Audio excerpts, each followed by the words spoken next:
Hey everybody, it is time for another...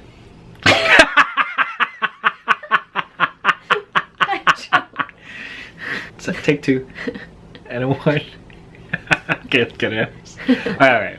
1, 2, 3, go. Hey everybody! It's time for another What We Read That video, is and true. we are still catching up on some of our 2021 reads towards Yeah, the a little end bit of a the backlog, because, you know, last year was crazy. Especially when the end of it. And the year kind of came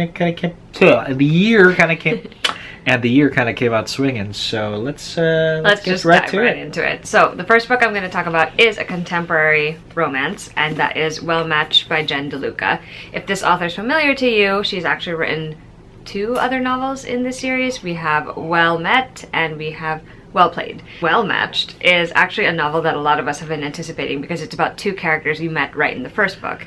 April, who is the sister of Emily in the first book, and Mitch, who is best friends with Simon in the first book. And in this one, it becomes this sort of convoluted thing where April needs Mitch's help to get her house sort of ready for other people to come and buy it because she wants to move out and do something different with her life now that her daughter is going off to college. Mitch, on the other hand, needs someone to fake a relationship with him when he goes home for this family occasion, just so that his family will stop harassing him about, you know, his job, his love life, all of that stuff. And it turns out these 2 kind of have feelings or develop feelings for one another, and that derails all of their plans for the future. I enjoyed this one a lot. I think it is my second favorite of the series. It doesn't quite have the same charm as the first book, which is my favorite overall, but it does have a lot of the elements I really enjoyed, which is the small town vibes, the Renaissance Fair, these people getting involved in the Renaissance Fair. All of that was a delight. And I also enjoyed seeing the dynamic blossom between Mitch and April. I think that it felt super realistic, and I wanted so badly for them to work things out right away, so it was kind of torturous when they didn't. Overall, it was an enjoyable installment in the series, and I'm pretty sure she's doing another one, but I hope she does. Yeah, fun, would recommend. The next book that I am going... it's not a book. The next thing I'm going to talk about is Yona of the Dawn, which is by Mizuho Kusanagi. I actually have only read until volume 17 at this point, so that's all I'm going to be talking about, but we have talked about this before. I've read everything. Essentially, it is about a young girl named Yona whose life is basically yanked out from under her when her father is murdered by her cousin. The cousin takes over her kingdom, and she and her bodyguard, who is also the captain of the guard, are forced to flee, and she ends up going off on a mission to find the 4 dragons in order to gain the power to, you know, retrieve her kingdom from the clutches of her cousin. This story sounds deceptively simple when you put it that way. It's pretty straightforward, right? We have the villainous cousin, we have the princess who needs to learn how to, you know, exceed expectations for herself and from others, and, you know, this whole prophetic thing. But really, as the series goes on, you're discovering there's so many other underlying things about these characters that you might not have realized right from the get-go. And I think the special talent of this mangaka is just to, you know, it's beautifully illustrated. The stories are so fun. She injects so much humor, and she does such a great job with all of these different characters. But her real, like, the real, what do you call it, piece de resistance is that the storytelling is superb. Oh, like, yeah. it is God. so good. It's not even... It is typical of manga in that it has lots of arcs.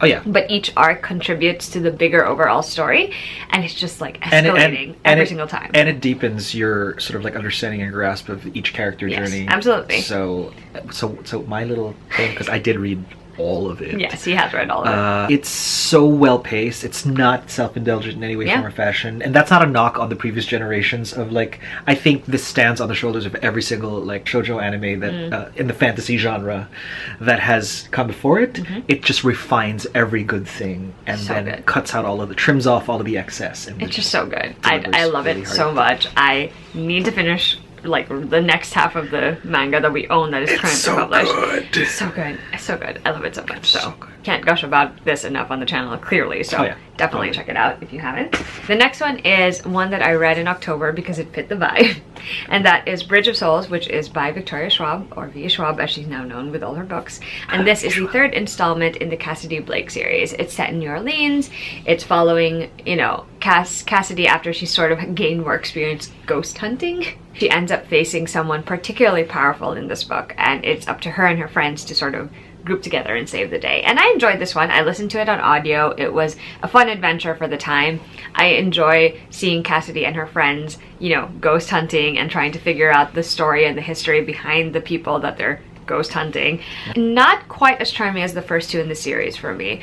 It's probably my least favorite, even though I did think that having the New Orleans setting made it fun and unique. I still recommend the series if you are, you know, looking for something for a middle grade reader who wants like a pinch of horror, grappling with death, and all of that stuff. Victoria Schwab, as always, does an excellent job with that. She is brilliant at coming up with these concepts that they would work in general, but then the thematic content that they portray, also very well done. So check that out if that's what you're into. All right, I think the next couple, I don't actually own the book. So the first is Akata Witch, which Mackie read like years ago. It's by Nnedi Okorafor. It's about a girl named Sunny. She's albino, but she's West African in descent, and so she and her family move back to Africa. She doesn't feel like she quite fits in until one day she discovers that she is a free agent that has some magical powers. That's and so correct. she ends up basically becoming part of I think they're a quartet of magic. Yes, there's 4 of them. Yeah, it's 4 of them. The best guy friend, the best girlfriend, and then the cousin of the guy. Four of them. So they end up becoming magical students together, and then they're called upon to face this guy who is basically threatening, like he's a career criminal who's threatening all of this magic. And it's such a fascinating story. I do think the pacing at the beginning was a little bit off for me, and that kind of made me struggle a bit at the start, but once things picked up, like once we started learning more about the lore and the magic powers and all of that, and seeing these 4 like come together and tackle the things as students, but also as people with this magical power and, you know, holding some sense of responsibility, it was so interesting, and it just set everything up so beautifully for the rest of the series. I think it's super unique too, because I don't think I've ever read anything quite like it, and that for me was what made it a standout at the end of the day.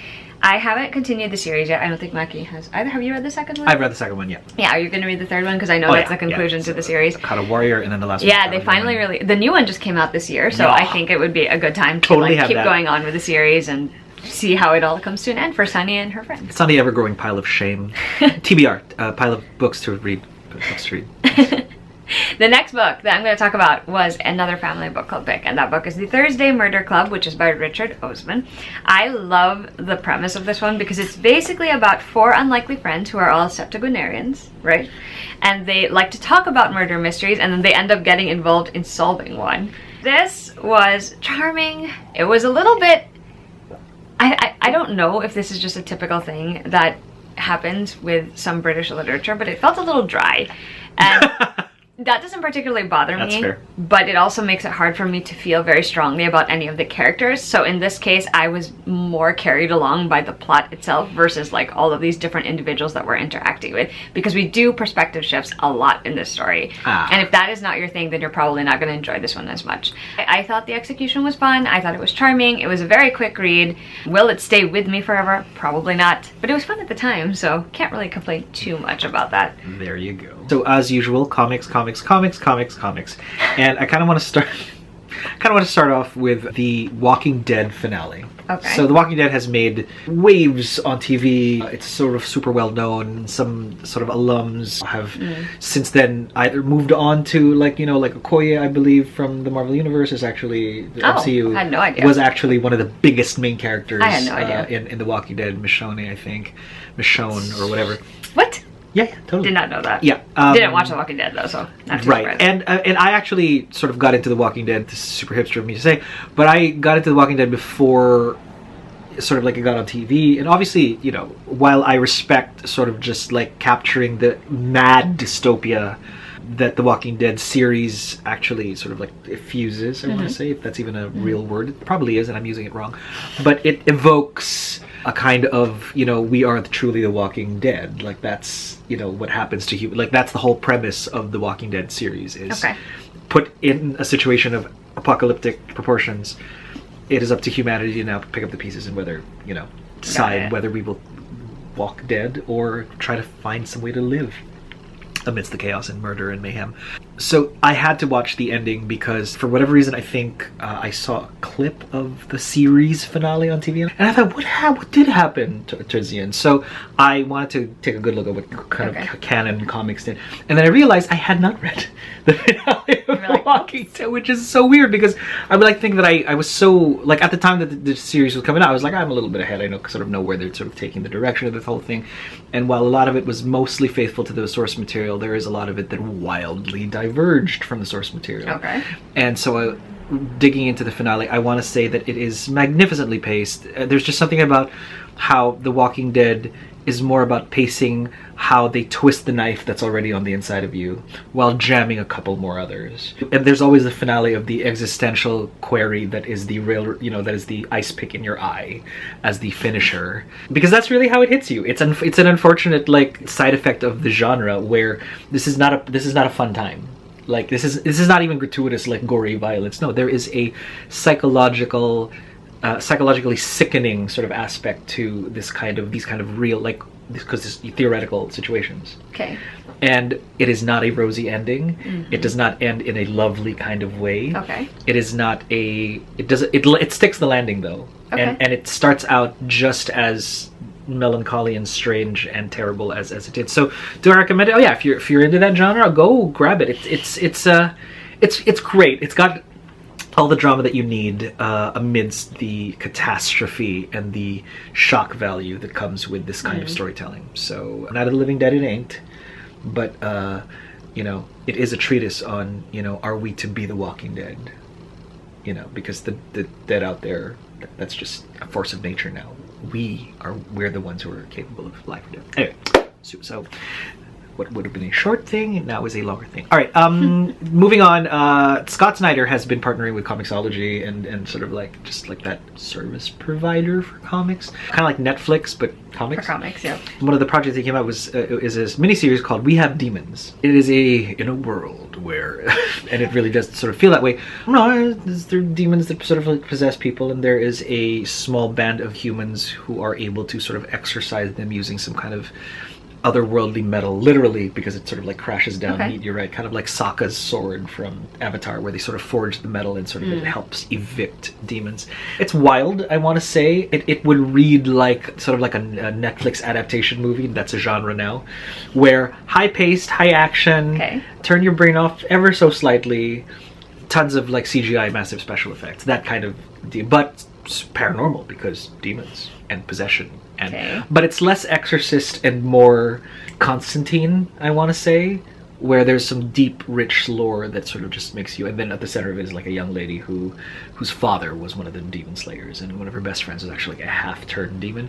Would I recommend it, again, if you like the genre? And I kind of do. Also, it's Comixology, so if you're signed up, you're definitely getting what you paid for. It's like Netflix. It's like you can only watch certain shows because it's on Netflix. You can only really just read this if you're on Comixology. So while that's not necessarily a sales pitch, I would like to say that it is worth the money if you are into just randomly reading comics and catching up. Which leads me to what's, I guess, already on Comixology, but in like volumes, but not like issues, but not necessarily part of the subscription, is BRZRKR Volume 1. This is Keanu Reeves, yes, the Keanu Reeves, as in Randall Park punched him in and wrote a song about it in Always Be My Maybe. And that Keanu Reeves co-wrote and created this particular series about a berserker. He is obviously Viking descendant, or from Viking descent. Yeah, and he's a berserker. He's unkillable. He's been around for eons, and not even. I think he probably predates Vikings too. I think at this point in time, and now he's working for the good guys to use his powers for. I don't even like. It's again. It's like if John Wick had a mythological. Well, John Wick is its own mythology. If John Wick had a deeper mythological context, and by deeper I mean in established mythology. So the Berserker concept has not been a new thing, that's been around for a while. It's just here is just this unkillable sort of like demigod, not that we still don't know, or do we? But he's this unkillable sort of like weapon of destruction. So John Wick, basically. Anyway, I do recommend that one. That one, I was just like, if you like Keanu Reeves, you gotta pick that one up. You gotta give it a shot. It's nice. I do. Like, I hope they make it a movie. That's how, or at least a series, right? Because who doesn't want gratuitous violence and action from that kind of genre where you don't have to, worry too much about whether is the actor just mugging his way through the whole role. No, he's supposed to, because he's just killing. That's what they do, and it's the bad guys. So. Anyway. Alright, the next book I'm going to talk about is Among the Beasts and Briars, which is by Ashley Poston. This is a YA fantasy. It centers around a main character named Saris, and she lives in this beautiful, prosperous kingdom in the middle of this enchanted wood, and the wood has been dark and cursed even as the kingdom has prospered. One day it overtakes the kingdom, and Ceres finds herself on the run with only a fox companion, and she must find the Lady of the Wilds in order to find a way to break this curse. This is one of those books that feels a little bit like a modern fairy tale. It was fun to read because it's all about basically this girl just doing what she can in order to save the place and the people that she loves. And I really enjoyed it for what it was at the time. I wouldn't necessarily say that it's become one of the most memorable things that I've ever read, but I really like the concept of it. I really like the callback to some fairy tale vibes and tropes. And yeah, it was a fun YA fantasy read. Alright, next we have Payback's a Witch, which is by Lana Harper. This is the first book in the Witches of Thistle Grove series. The main character is Emmy Harlow, and she has been away from her small town for lots of reasons, but one of them primarily has to do with the fact that she has a very complicated history with one of the sons of the prominent families in that town. Anyway, she has to come back because she has to mediate a tournament that goes on between the founding families of the small town, which includes that dude, and she reconnects with some of the people there, and they are determined to sort of get revenge on this guy, and it kind of spirals from there. This book was so much more fun than I thought it was going to be, and I particularly liked the setup of the small town and the different families in it. I thought it was really atmospheric, and if it's something that you're interested in for like an autumnal sort of Halloween vibes read, it would be a really good one. I was very entertained by the whole tournament thing. Like, it was just all good fun for me. Like, people have clearly died in these tournaments, and like there's a lot of like cheating and people trying to get, you know, their way, but it was very fun. Like, I thoroughly enjoyed it from beginning to end. I thought it was clever, it was funny, the characters were great. I actually really want to read the second one in this series, which is coming out in May, I want to say. But yeah, all in all, a good time. Perfect for autumn if you're looking for something that has a sapphic romance in it. And if you want those witchy small town vibes, this one has it too. So definitely check that out if you feel like it. The next book was another book that I read early for review. It's called You've Reached Sham. It is by Dustin Tao. It has a beautiful cover. Unfortunately, I didn't end up loving this one as much as I anticipated. It's about a teen character named Julie. She loses Sam, who is her boyfriend, basically the love of her life, to an accident. And then while she's getting rid of all this stuff one day, she ends up calling his cell phone just to hear his voice in voicemail. And then for some reason, magical reason, she's able to talk to Sam. And so there's the whole book just is Julie dealing with her grief and trying to process it, but also keeping in contact with Sam. I wanted to love this one because the premise is so good. I know, yeah, it's so good. My God, but there's just something about the way that it was written that didn't particularly work for my taste. I know a lot of other people have enjoyed this one, okay, so that's fair. Take my thoughts with a grain of salt. But like personally for me, I was just like a little underwhelmed by the execution of this story. Like, I like that it again presents a different perspective on how different people deal with grief. Like, everyone handles grief very differently, and that is true of the character in this book and the other side characters we get to meet. But I personally, for me, like, this was just not what I was anticipating it being, what I was hoping it would be, and it ended up letting me down more than anything else. But again, take my review with a grain of salt. A lot of people have really loved this one. The next book is A Lesson in Vengeance, which is by Victoria Lee, and I read this with Danica. I will link her Instagram down below. This is a book about a young woman named Felicity Morrow. She is back at her boarding school. She left the boarding school because she had to deal with the trauma of her ex-girlfriend dying. There was a very tragic death. She has now returned to the school, and she wants to focus on her senior year and graduate. But Dalloway has a lot of occult history, has a lot of interesting things in its past, and the new girl that goes to their school, Alice Haley, is a well-known, awarded, much-lauded writer, and she is kind of pushing Felicity to sort of look into those things again. So this story is basically a lot of psychological thriller feels, I think. It's more like mind games, basically. Like, when you're reading it, you're not sure whether it's got super paranormal aspects or if it's really just all in this character's head. She's an unreliable narrator for the most part, and it's just interesting. Again, it's another one of those stories that was really atmospheric. You could feel all of those vibes, and you could tell something was off about them from the start, and I think that is one of the book's greatest strengths to me. Again, it's not normally my genre too, so I can't, again, take my review with a grain of salt here, but like, I thought it was fascinating. Would I recommend it? Maybe check out the content warnings before picking this one up, because there's a lot of things that go on in this book where I was like, ooh, that's a lot. It's really compelling. I had a hard time not listening to it when I had the chance to, so still, again, if you're looking for something spooky, autumnal, kind of psychological mind games type story, this might be right up your alley. Alright, and the last set of books I'm talking about in this video are the first 2 books in a trilogy, and that is Kingdom of the Cursed and Kingdom of the Wicked. Whoops, backwards. Kingdom of the Wicked and Kingdom of the Cursed. So I reread Kingdom of the Wicked in order to prepare for Kingdom of the Cursed. One of the best decisions I have ever made, because it was so much fun revisiting this story. Essentially, the premise of Kingdom of the Wicked is that Emilia is investigating the death of her twin sister Vittoria, and she summons one of the princes of Hell, and he ends up teaming up with her in order to figure out what the hell is going on. I enjoy the series so much. I just find that Carrie Maniscalco's writing is super easy to read and super compelling for me. I really like the premise and how she's playing with the concept of hell in the story. I love the Italian coastal town setting. I love that food is an aspect of the story. I also really liked our main character, Emilia. I like that she goes from someone in the beginning who's content to stay within the bounds of her own, you know, circle, like what she's carved out for herself, and how she has to go past that. She's forced into a position where she has to go past that, and she finds that there's actually more to her than even she thought there was, and it's so good. Like, book 1 was great, book 2 was fantastic. I really enjoyed the series. I have a lot of fun reading it, and I am dying to see how things will wrap up in book 3, so there's that. Anyway, those are all the books that we're talking about for this particular What We Read. We hope you enjoyed listening to us rave or rant about the books, and if you have any thoughts, list them down in the comments. We'd love to hear them, and we will see you guys with a new video soon. Bye!